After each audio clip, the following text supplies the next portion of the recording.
Inna dina indallahil Islam.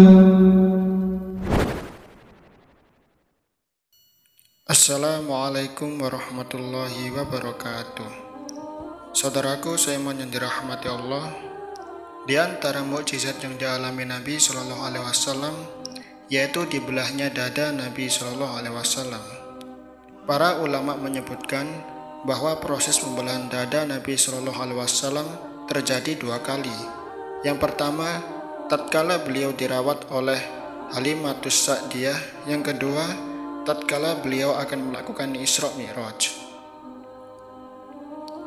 Kejadian pembelahan pertama diceritakan dalam hadis sahih yang terdapat dalam banyak riwayat, diantaranya adalah dari sahabat Anas bin Malik radhiyallahu an. Beliau berkata bahwasanya Rasulullah SAW pernah didatangi malaikat Jibril saat beliau sedang bermain dengan anak-anak lain. Lalu Jibril menggenggam beliau dan menjatuhkannya, lalu membelah dadanya, kemudian mengambil jantung dan mengeluarkan segumpal darah darinya. Lantas Jibril berkata, "Ini adalah bagian syaitan darimu." Kemudian jantung beliau dicuci oleh Jibril di sebuah tempayan yang terbuat dari emas dengan dibilas air Zam-Zam. Lalu dijahit kembali oleh Jibril setelah jantung itu dikembalikan ke tempatnya semula. Teman-teman beliau ketakutan dan lari ke ibu persusuan beliau dan melaporkan, "Sesungguhnya Muhammad telah dibunuh." Kemudian ibu persusuan Nabi segera menuju ke Nabi SAW, dan Nabi SAW saat itu dalam keadaan pucat. Kata Anas, "Saya melihat bekas jahitan di dada Rasulullah SAW." Hadis riwayat Muslim. Terdapat juga dalam riwayat lain yang lebih terperinci, Rasulullah SAW berkata, "Saat itu yang mengasuhku adalah seorang wanita dari Bani Sa'ad bin Bakar." Yang dimaksud ini adalah Halimatus Sa'diyah. "Kemudian aku bersama seorang anaknya pergi menuju tempat pengembalaan kambing kecil kami. Namun kami tidak membawa bekal. Aku pun berkata, 'Wahai saudaraku, pergi dan ambillah bekal makanan dari ibu kita.' Maka saudaraku itu pun pergi dan aku tetap berada di sisi domba gembalaan kami. Tiba-tiba datanglah 2 ekor burung berwarna putih, yang sepertinya kedua burung itu adalah burung nasar.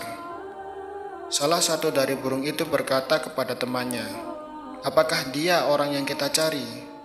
Temannya menjawab, 'Ya.' Lalu keduanya pun bergegas menujuku, lalu memegangku dan menelungkupkanku di atas leherku. Kemudian keduanya pun membelah dadaku dan mengeluarkan hatiku. Mereka mengeluarkan 2 gumpalan darah hitam darinya. Setelah itu, salah seorang dari keduanya berkata kepada temannya, 'Ambilkan air salju.' Lalu mereka mencuci isi perutku dengan air dan salju.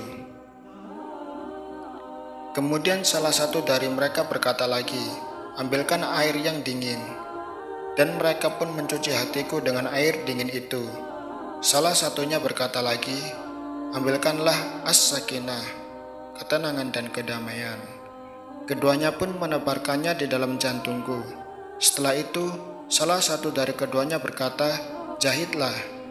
Ia pun menutupnya kembali dan memberikannya tanda kenabian. Maka ia pun menjahitnya kembali. Dan tandailah. Maka ia pun memberinya tanda dengan tanda kenabian. Lalu salah satu dari keduanya berkata kepada temannya, 'Letakkanlah ia pada satu timbangan, kemudian letakkanlah 1000 dari umatnya pada timbangan yang lain.' Maka aku pun melihat 1000 dari umatku itu berada di atasku.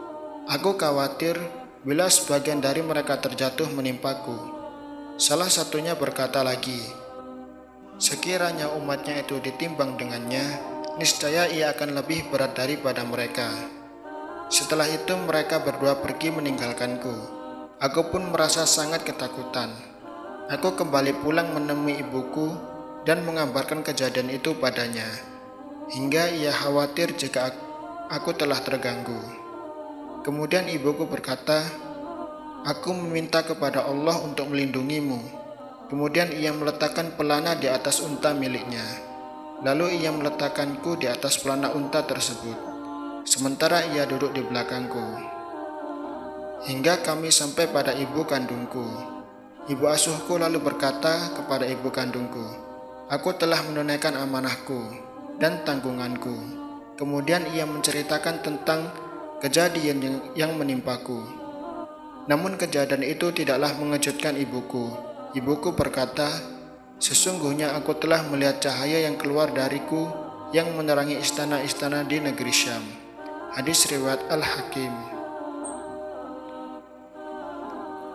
Di antara para ulama ada yang berpendapat bahwa inilah sebab mengapa Halimatus Sa'diyah akhirnya mengembalikan Nabi Shallallahu Alaihi Wasallam ke ibu kandungnya. Awalnya ibu kandungnya beberapa kali meminta agar Nabi Shallallahu Alaihi Wasallam dikembalikan, tetapi karena Halimah berat hati melepaskan Muhammad kecil, beliau senang jika ada Muhammad di kampungnya karena mendatangkan keberkahan. Akan tetapi setelah terjadi peristiwa yang menakutkan ini, membuat Halimah khawatir sehingga dia terpaksa merelakan ibunya mengambil Muhammad saat berusia 4 tahun.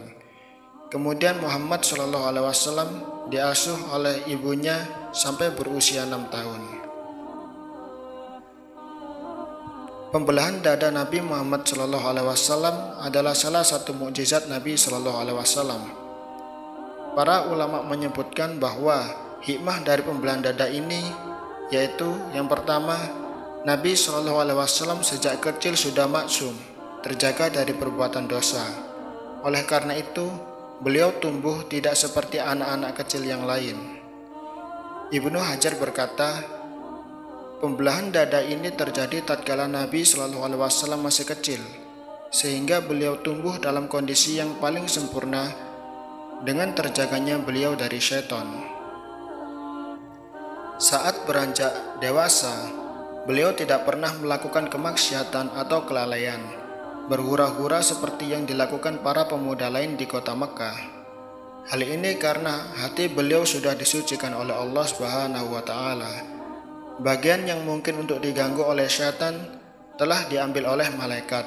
Bahkan disebutkan dalam suatu hadis, Rasulullah SAW berkata, "Tidak pernah terbetik dalam hatiku untuk mengikuti acara-acara kaum jahiliyah kecuali hanya 2 kali, dan itu pun Allah menjagaku pada 2 kemungkinan tersebut. Suatu malam, aku bersama seorang pemuda Quraisy yang berada di pinggiran kota Mekah sedang mengembalakan kambing keluarganya. Aku berkata kepadanya, 'Tolong jaga kambingku. Aku ingin begadang malam ini di Mekah sebagaimana para pemuda lainnya begadang.' Ia berkata, 'Baik.' Aku pun pergi. Dan tatkala aku tiba di rumah pertama dari rumah-rumah penduduk Mekah, aku mendengar nyanyian dan suara rebana serta seruling. Aku berkata, 'Acara apa ini?' Mereka berkata kepadaku, 'Si Fulan telah menikah dengan si Fulanah binti si Fulan dari Quraisy.'